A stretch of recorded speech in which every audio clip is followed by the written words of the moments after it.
All right. Well, I haven't heard any more beeps for the moment, so I think we can go ahead and get started. So first, let me turn on my video so that you can see me, because I am wearing a little tiger suit.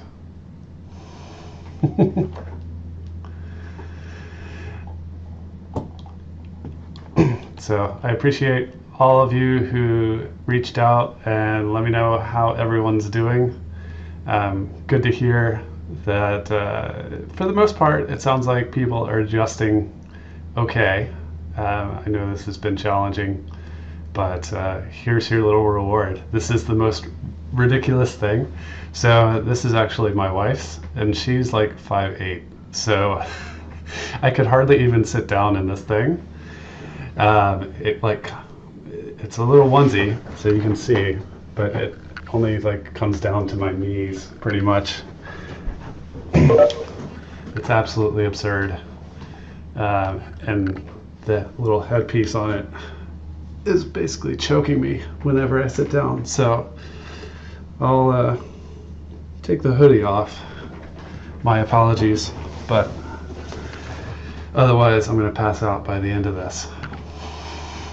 So anyway, it is great to have all of you here. I have a couple of things that I'll just kind of talk about logistically, and then we can open it up for Q&A. So one, the extra credit assignment, that should all be turned in. I posted all of the study guides that people turned in yesterday. So those are up on Blackboard in a zip file. Should also be on the Google Drive. And I will go through all of the peer evaluations for those of you who did that assignment, and I will get the grade posted today so that you know exactly how much extra credit you're working with throughout the whole semester. As far as the final exam logistics for turning it all in, I can switch to sharing my screen, and I'll just kind of walk through how that turn-in process is going to work, because it's a little bit tricky. I've seen that a couple of people have figured it out, so I think it should actually be working. But I will share my screen. All right, so we're up on Blackboard, and we have this assignment. So when the final exam is put up on Wednesday, 12:01 a.m. Eastern Time, it'll basically look like this.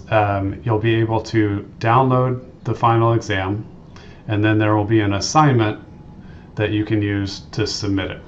Okay, so I'm going to enter the little student preview mode. So when you download the final exam, and then you need to click on begin the assignment, and then for question 1, this will just be to upload your PDF. Okay, so you need to attach the document and have that submitted within the 3-hour time limit that you have after you access the assignment. Okay, so you've got 2 hours for the assignment nominally, plus an extra hour to scan it, get it submitted. But basically, you'll just kind of attach the final exam solutions and submit. But then you also need to go back to Gradescope and upload it to Gradescope. So if you go into Gradescope, then what you'll see is that there are 2 assignments. There's one if you are able to print out your copy of the exam and work it on the exam template itself. Or I've had a couple of students ask if they can just write on it electronically on their iPad or on a tablet, and that's totally fine too. But if you are working within the actual exam template itself, then you'll want to go to this first one that'll be here that says, final exam with printed template, and then upload it there. So these are both set so that students can upload their own submissions. The second one will say final exam free form without printed template. And so if you are not working it on the exam paper itself, so if you just have scratch paper that you're doing the problems on, and it's not a printed copy of the exam, then you would use this second one without the printed template. We prefer it if you are able to print it out, please do so, and then scan it back in. The option without that printed template is going to require you, once you submit it, to then annotate it and draw a little box for which part of the scratch paper corresponds to each part of the questions. So it's going to take you a little bit more time to do it that way. So the printed template is preferred if you're able to use it. Okay.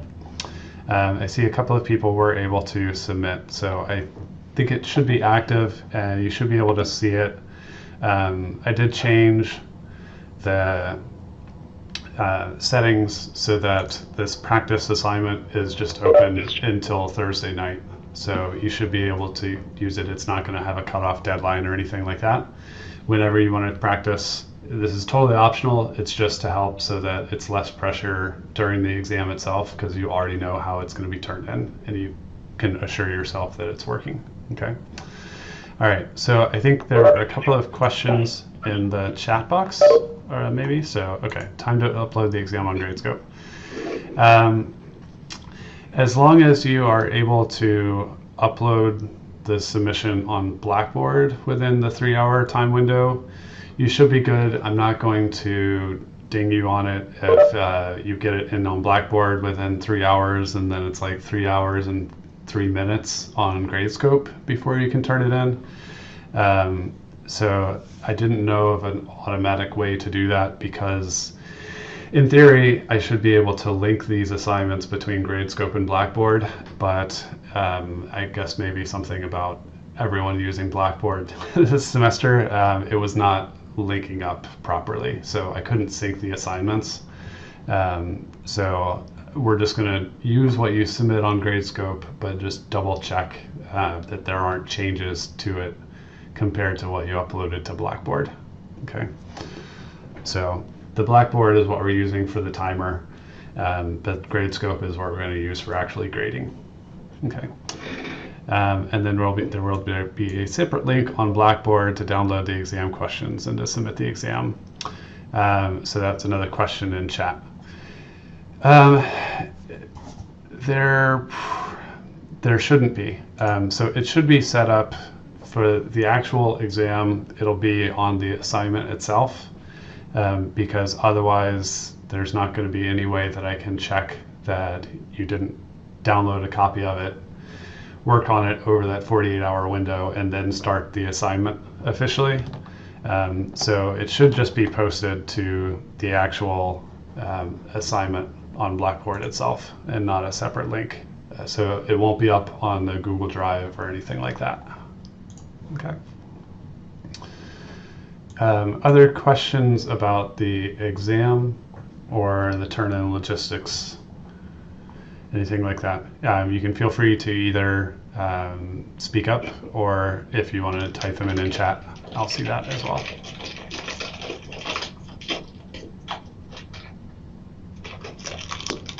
And yeah, okay. Sorry, Joseph, I just muted you because it sounded like you were typing instead of asking out loud. Okay. All right. So as far as the format for the exam, what you see in the practice exam is pretty much exactly what you can expect. It's going to be the same sort of format as what you saw on the midterm. I see a question from Julie asking if there are specific topics that we should focus on for the exam. Really, everything is cumulative, right? And so a lot of what we learned in the second half of the semester is really just an extension of things that we learned from the first half. So everything from the first half is still fair game.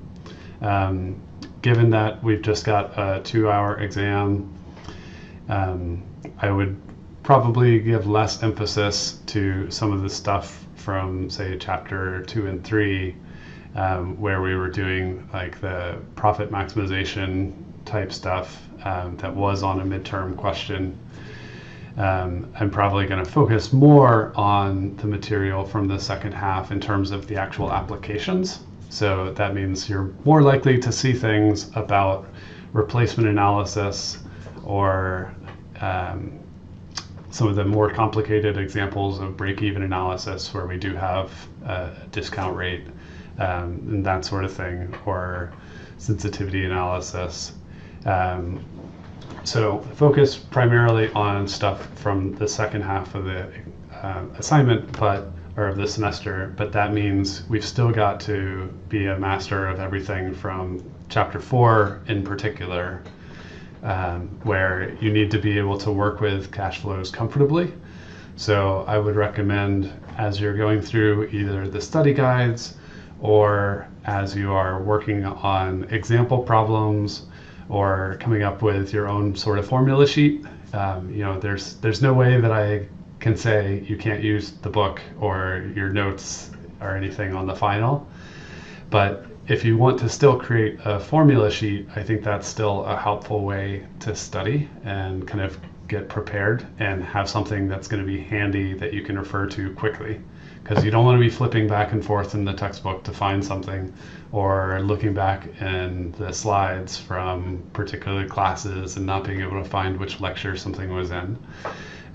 So I would say coming up with a formula sheet is still a good strategy for studying.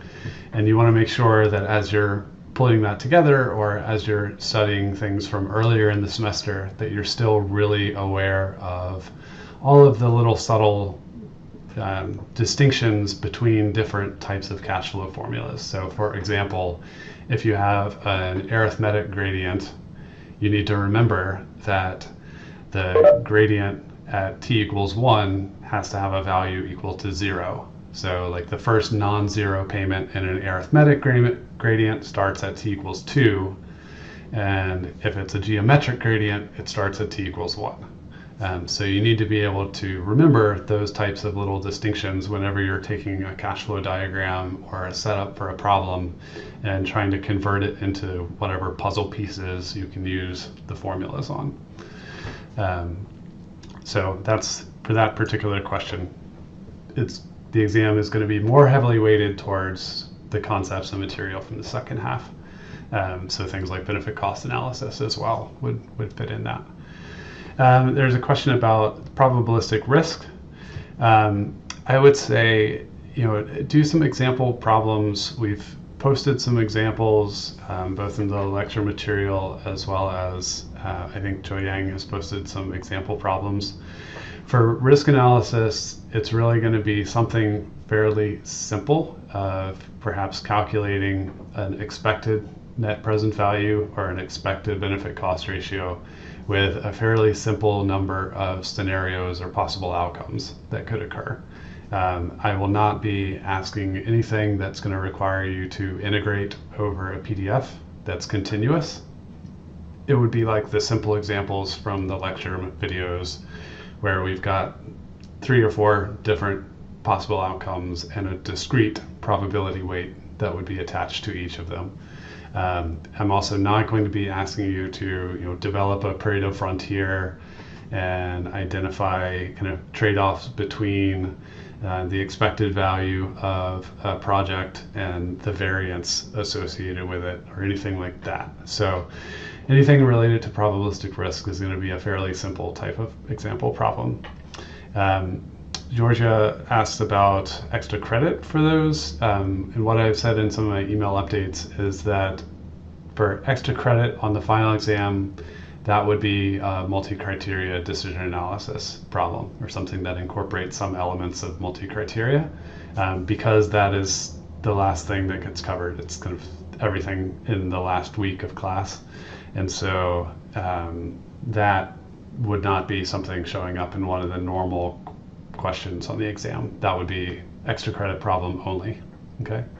But the probabilistic risk analysis, I know there wasn't a dedicated homework set attached to it, but it was a couple of weeks to ask questions or work example problems. So that's fair game, but like I said, it would be a pretty simple example. I expect most people have seen expected values and kind of basic probability stuff before now. So hopefully that won't be too bad.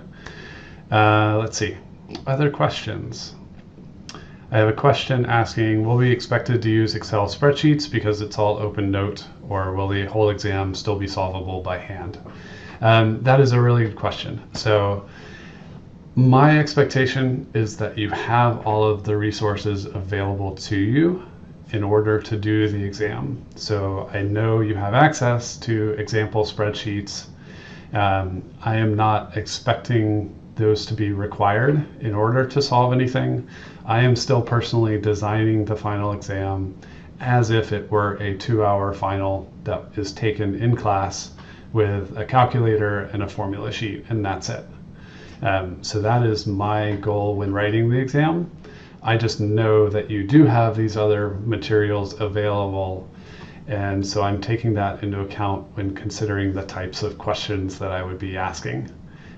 So I'm not going to ask you a question that requires a spreadsheet to answer it.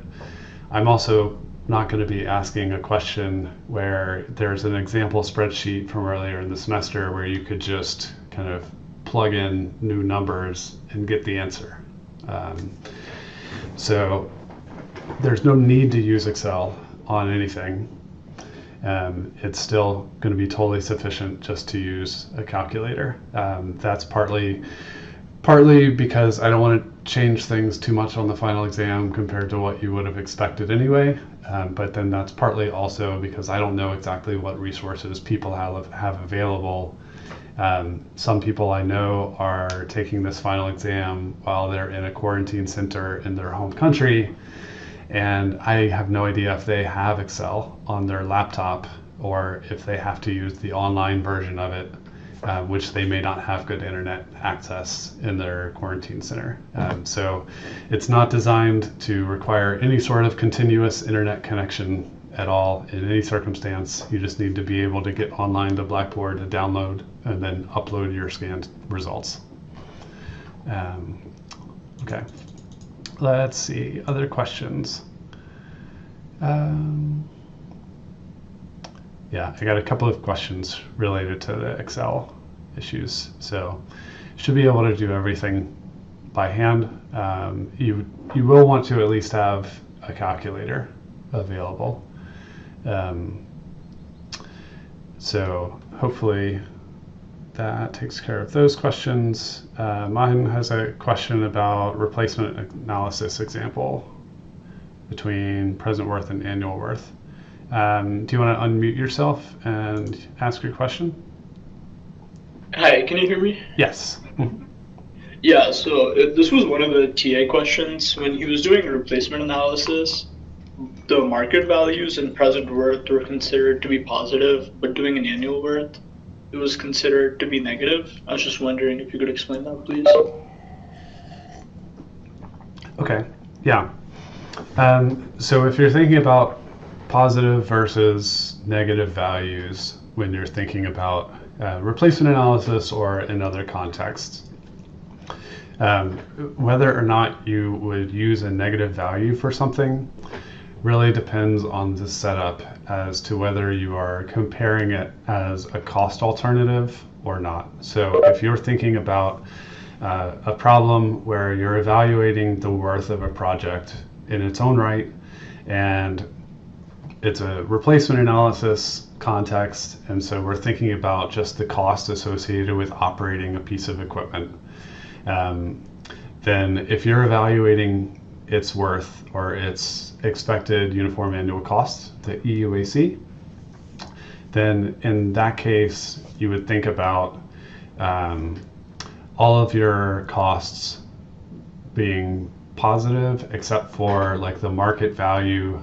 at the end of life. So when you're going to sell or salvage the project, then you're kind of getting some money back.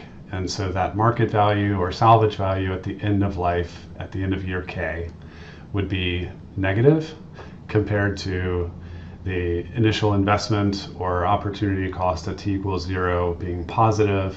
If you're treating all of your O&M costs as positive, then it just means that like the market value or salvage value that you get is the opposite sign, because it's kind of like a discount money that you get back on your initial investment at the end of year K. Okay, so if you're framing things as a cost alternative, then that means you're treating your costs as positive. Anything that reduces those costs would be a negative. If you also had a problem where you're comparing two different alternatives, they're both cost alternatives, but you're asked to use a benefit cost analysis. If that's the case, then the setup should be such that one of the projects has a larger initial investment but a smaller future O&M costs or future cash flows in the future, smaller cash flows in the future.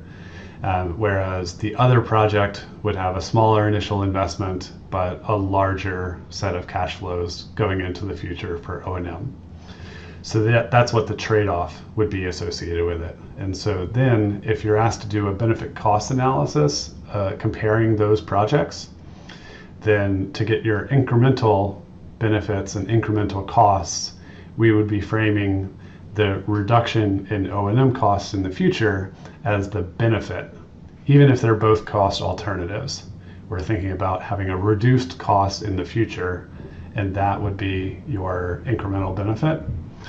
And so that would be a situation where like everything is a positive value. Okay.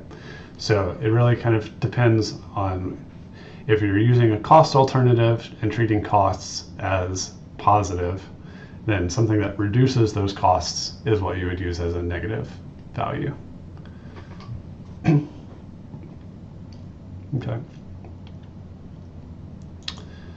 Okay, I've got another question. Does the EUAC strictly consider the capital recovery amount and O&M, or does the profit produced by a project come into consideration as well?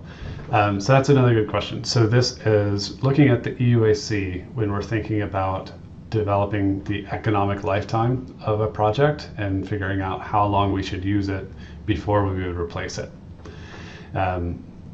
Typically there, we're thinking about replacing a project with itself in the future when we're doing economic lifetime calculations and saying, okay, if I buy this piece of equipment now, I'm going to use it for, say, 5 years, if that's its economic lifetime. And then I'm going to think about replacing it with itself or replacing it with the next generation of a piece of equipment or device that exists 5 years from now. But basically, you're just trying to calculate the economic lifetime to minimize the EUAC of operating that piece of equipment or that device over its economic lifetime. So we're not thinking about the profit that it would produce at the same time. We're just thinking about minimizing the average cost associated with operating it. So for that, we would not use anything related to the profit. EUAC calculations are just related to the cost associated with it. So the only opposite sign effect that you get is from the salvage or the market value of selling it at the end of year K. And that would kind of reduce the cost going into your EUAC calculations, but we're not considering revenue that the project would generate. Yeah, because the reason why is when you're doing EUAC calculations to come up with the economic lifetime, the goal of that process is to figure out how long I should use something. And it's kind of regardless of what the use actually is.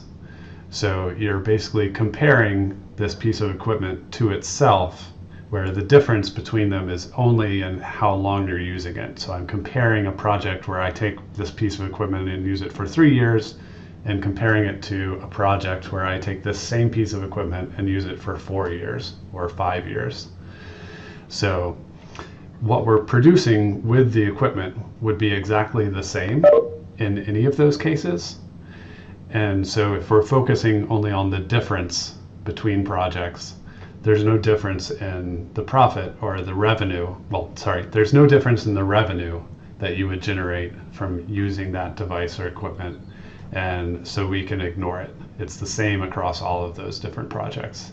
The profit would be slightly different because the cost is different associated with how long you use it. So yeah, ignore the revenue, just focus on cost for economic lifetime calculations. Okay. Are there other questions that people want to ask about any of the material, about any of the exam stuff itself?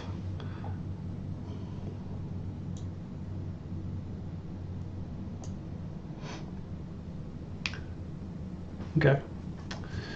All right, so I do have a couple of things I can just kind of go through, what we've talked about for this semester, and then I do have a couple of potential conceptual questions, where if we were doing this in class, I would have clickers for this. But let me go through and we can just talk about some of those. So,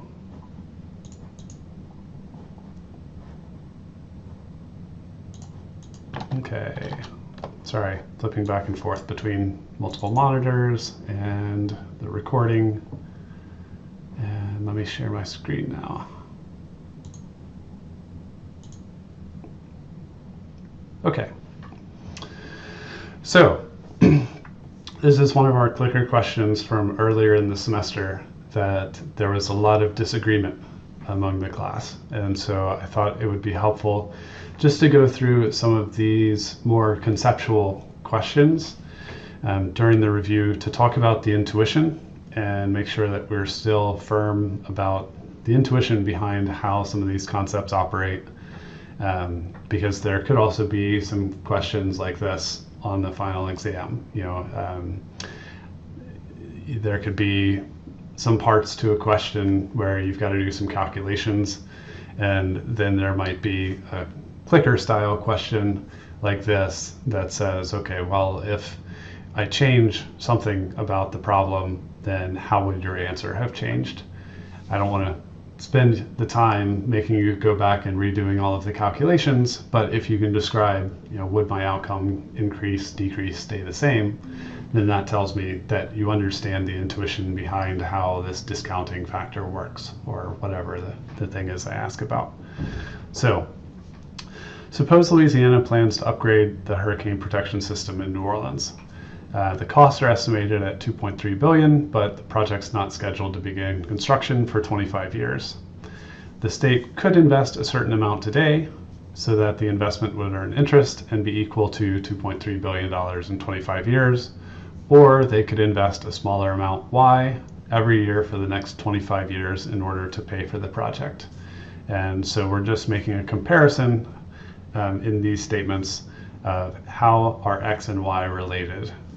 If you think of 25Y as the total amount of actual cash payments that would be paid by the annuity, is X the amount we would invest today, less than, equal to, or greater than 25Y. So think about that for a moment. Get your clickers out.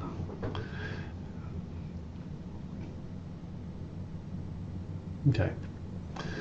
So because if we invest everything today, we have 25 years for it to earn interest, compared to an annuity in which some of the cash flows are farther in the future and they don't have as many years to earn interest. The last payment of your annuity wouldn't earn any interest at all. The previous one only earns interest for 1 year. So the amount that you're going to have at the end is going to be $2.3 billion either way. But because if we invest all of it today, then we're generating more interest than under the annuity case. So we can invest a smaller amount today, and that 2.3 billion in the future would consist more of interest than if we paid using an annuity. And so that means X would be less than 25Y. So it would be B. Okay. And I'm going to try and set things up so that I can see if there are chat questions, or maybe I just need to stop sharing my screen, and I'll check and see if there are any chat questions in between these. So feel free and respond if you have any questions. Okay. All right. So this is probably the most contentious Clicker question that we had, where it was split almost down the middle the first day that we asked it. We came back the next week and asked it again, and it was also split down the middle. So let's revisit this one. Okay, so we have a company with a high hurdle rate, and it says, would a company with a high hurdle rate be willing to pay a higher price for equipment that reduces its annual operating expenses compared to a company with a lower hurdle rate? So think about this one, take a moment, and then we'll talk through the logic behind it.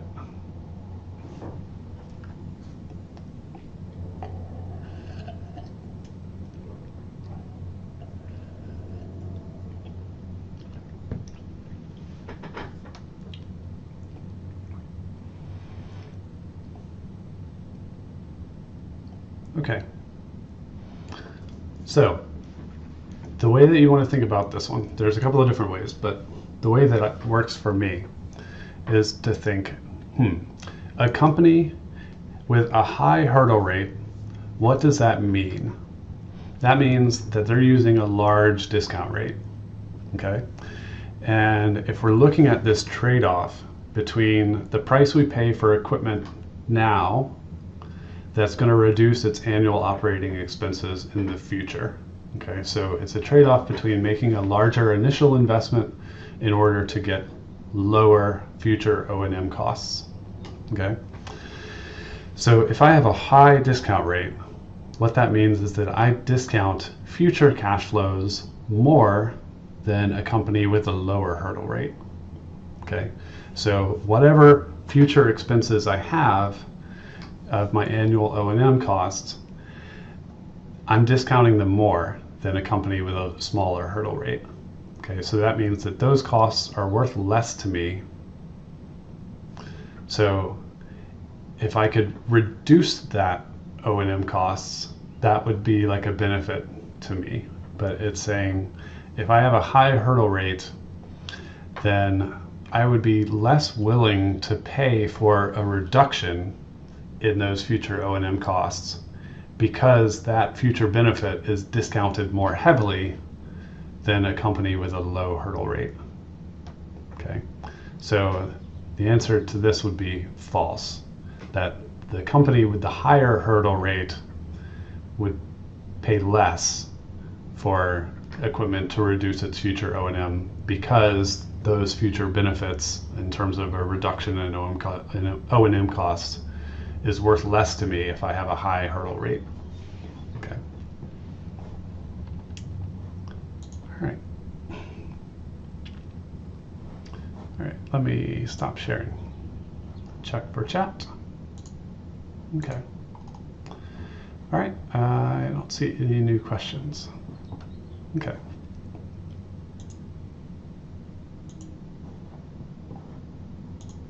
Okay, going back to sharing. All right, so replacement analysis question here. It says our goal is we want to minimize the total costs of operating a piece of equipment over our planning horizon. And so we have a Defender that's currently in use now, and we're thinking about replacing it with a Challenger. Okay, and so with replacement analysis, we had two main concepts. We have one, the EUAC, and that is related closely to the economic lifetime. So that's the average annual cost over the entire lifetime that we're using a piece of equipment. And then we have the total marginal cost. which is the total incremental cost associated with using that equipment for one more time period. Okay, so our decision rule in replacement analysis is going to be what when we're replacing a Defender with a Challenger. So take a look at these 4 options and see if you can figure out which one represents our decision rule for replacement analysis.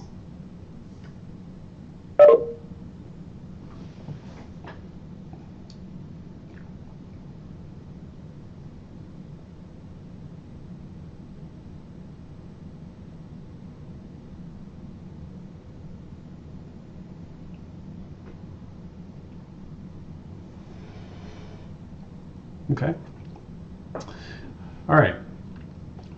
So we had a couple of different rules with replacement analysis, where in general our objective, right, is to minimize the total costs over the entire planning horizon of operating a piece of equipment, whether or not that equipment is the Defender, the Challenger, or some combination of the two over time.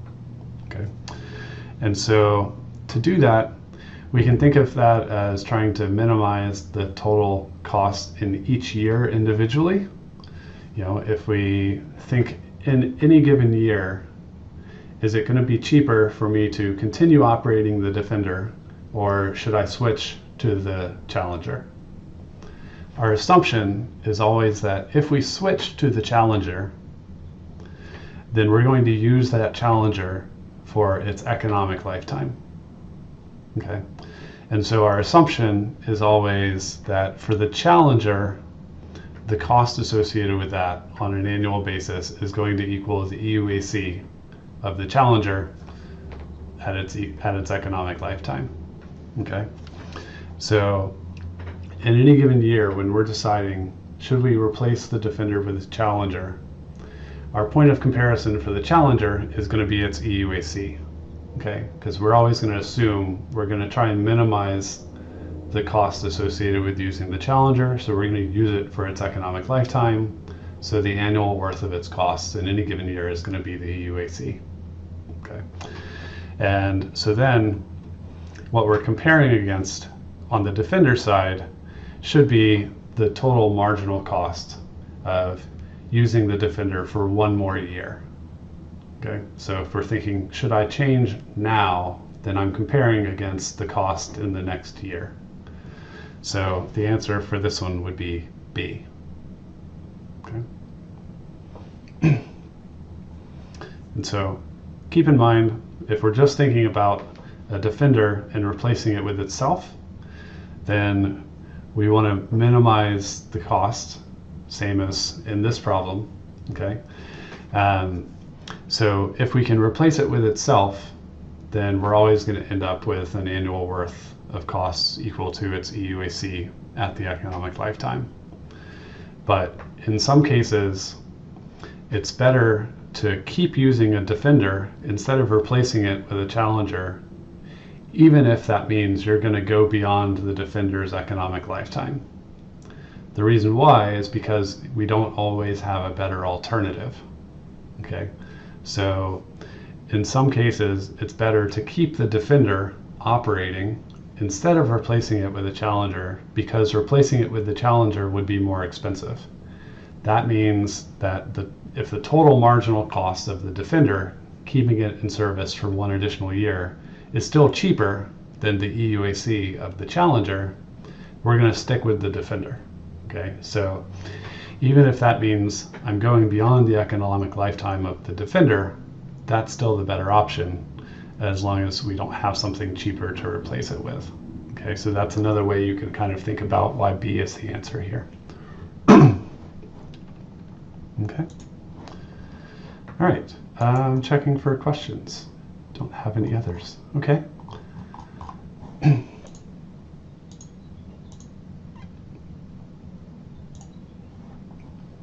Okay, so another question related to some of the new video material. Okay, so this is our example comparing the Honda Civic to the Toyota Yaris.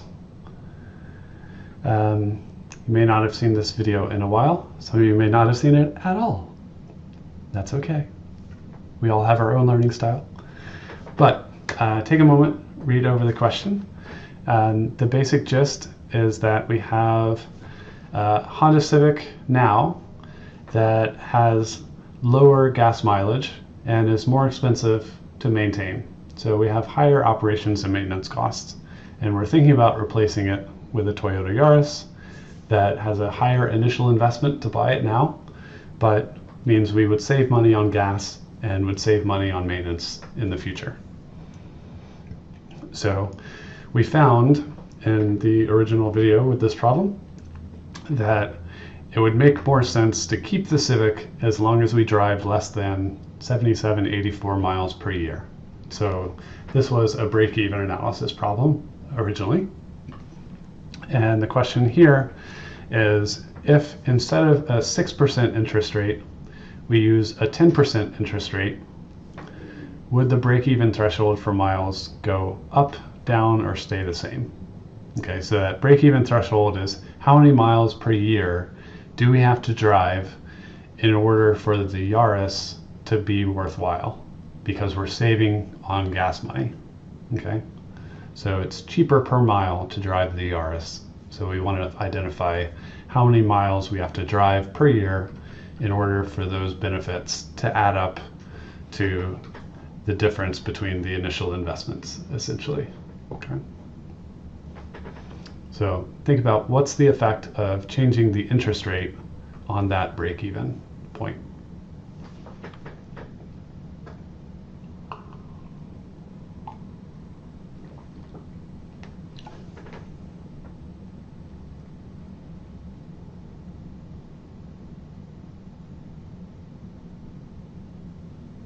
I kind of wish that WebEx had a voting mechanism so that we could simulate clickers, but I don't think it does. No. Okay. So again, similar in intuition as one of the previous questions we just talked about.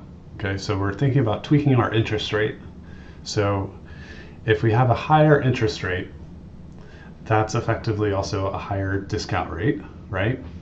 And so that means future benefits are worth less to us.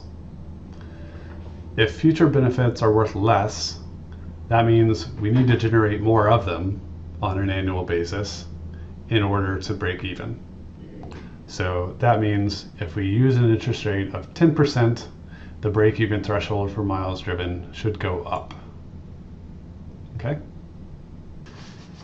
Does anyone else have any questions that you want to ask? This is your time to ask about anything at all. Unfortunately, I don't have my cat in here to be entertaining. Okay. I don't see any extra questions in the chat. So what I would recommend, I guess, would be to go on Blackboard, download the sets of study guides that people have come up with. I've seen some that are really awesome. Some of you should also be minoring in graphic design or something. But I would recommend going through those. Some of them also have some good example problems written out and solved for you. So in terms of studying, I would suggest look through those guides, find ones that are helpful for you in reviewing the concepts from each of the main chapters of the semester. Come up with good practice problems to work. Again, if you have the textbook, at the end of each chapter there are some lettered questions. So in chapter 7 there's question 7A, 7B, and so on. Those questions do have solutions in the back of the book that are not just here's the answer. It actually explains it a little bit. So those are other good sets of practice problems where you can get a good explanation. But really think about what types of questions could I be asking in this case. So for the final exam, think a little bit about what's going on in my head, to account for the fact that you've got example spreadsheets available, that you've got the book, etc. I've said before, and I'll say it again, I'm not trying to make the exam harder. I'm just making it different, as a result of the testing environment. So think about how that impacts the kinds of questions that I might ask. You still want to know all the material so you don't get blindsided by something if you didn't think of it. But think about how I would ask particular questions in a way that avoids, using one of the example spreadsheets that you could just kind of plug and chug and answer a question in 30 seconds. But think about what are the different types of questions that are asked in the textbook, or in homework sets, or on the midterm, or in example problems from the notes. And think about kind of coming up with a typology of those kinds of questions. And for each type of question that I could feasibly ask, think, what is all the information that I need in order to solve the problem?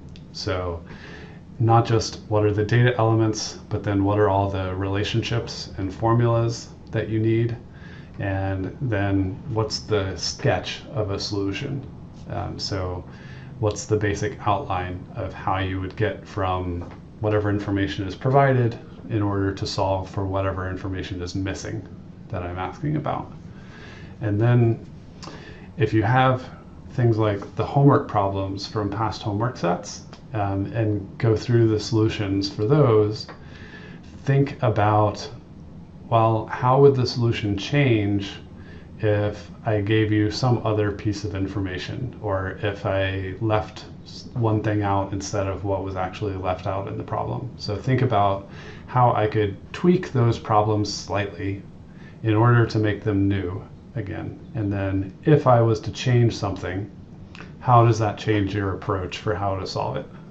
Okay, so that's what I always suggest for studying, is to try and think very carefully in a targeted way about what are the types of problems that I could ask, and kind of come up with a question bank of, here's how I would solve any given type of problem that I might throw at you on the final exam.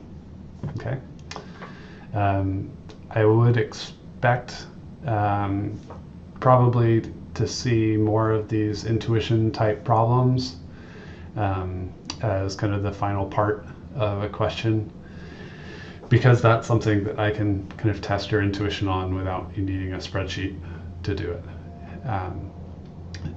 But otherwise, I hope that all of your other exams and final projects are going well.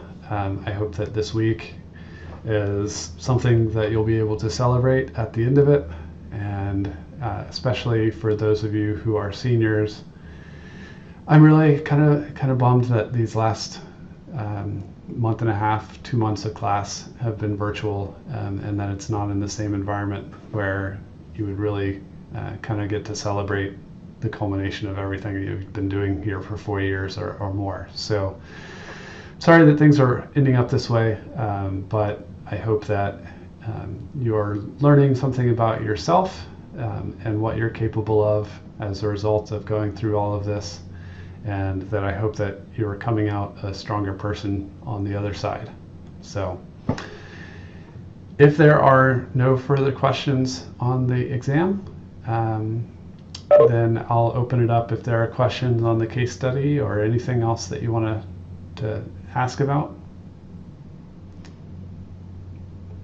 But if not, thank you so much.